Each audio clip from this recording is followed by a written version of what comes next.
Lily Allen speaks on stage after accepting the Hero of the Year award at the Diversity in Media Awards on September 15, 2017 in London, England. Photo by Chris J. Ratcliffe. Getty Images. David Levisley. 2 hours. Sunday, September 17, 2017. When Lily Allen won Hero of the Year at the Diversity in Media Awards on Friday night, she wanted to make it very clear that I'm not a hero. Instead, she wanted real heroes to be recognized, such as those who campaigned for better safety at Grenfell and lost their lives in June's fire.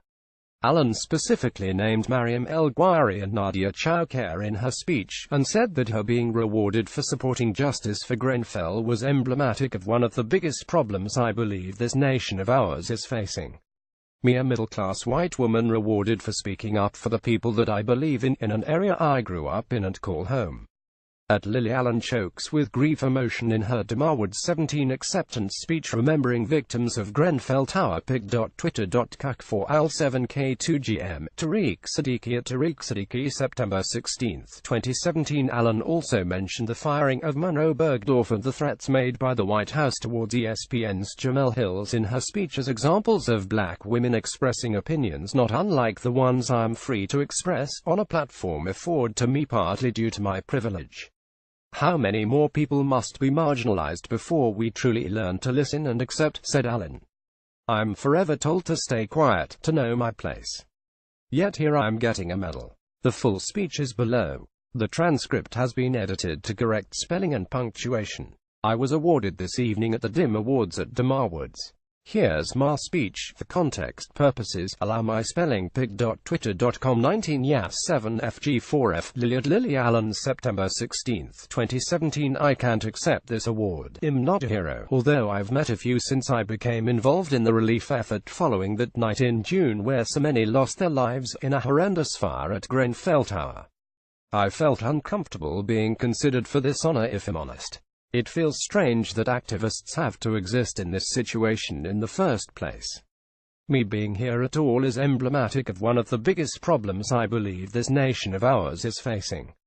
Me, a middle-class white woman, rewarded for speaking up for the people that I believe in an area I grew up in and call home.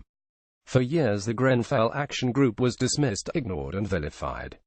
Whether it was talking about the safety of the building or the social cleansing in the area, it is when legitimate voices are ignored that privilege shows its true color.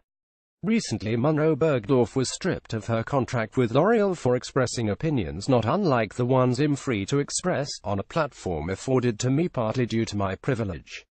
Refusal to confront our white privilege and the guilt and shame that comes with that acceptance is a global cancer. According to my Twitter mentions, slavery is over. Well, that is plainly untrue. Modern slavery is rife. Human trafficking is rife. The legacy the African slave trade left behind is alive and well, and we, by not speaking up, by not accepting that our privilege exists, are encouraging these injustices to continue. This week the White House called ESPN's Jemele Hills tweets about Donald Trump a fireable offense. Jemele's crime was not having the audacity to pass comment on Mango Mussolini himself as. The First Amendment of the U.S. Constitution entitles her to do so. Her real crime was doing so while also being an African-American woman.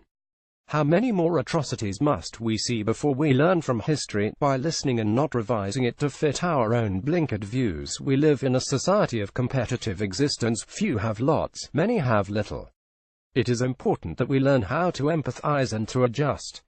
How many more people must be marginalized before we truly learn to listen and accept? I'm forever told to stay quiet, to know my place. Yet here I'm getting a medal. This medal is a challenge to us all, to stand up and recognize that diversity is not about tokenism but about higher learning, understanding of each other.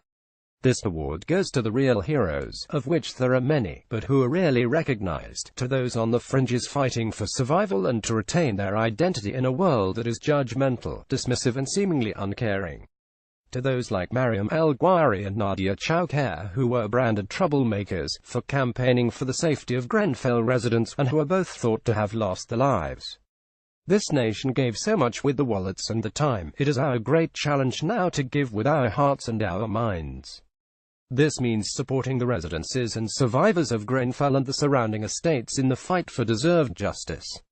It means standing in solidarity with those at home and abroad who are asking for your support in the battle for racial, sexual, gender and social equality. It means checking our privilege now. The residents of Grenfell Tower, the Justice for Grenfell campaign and some of you in this room have backed the call for diversity and representation in the Grenfell inquiry. Today, we are here to champion and establish our commitment to diversity. I ask if you are able to stand with me in support of the Justice for Grenfell campaign in solidarity with their call for increased diversity and to join in a moment of reflection and respect for those whose lives were shamefully lost in the tragic events of 3 months ago. In news http://news.co.uk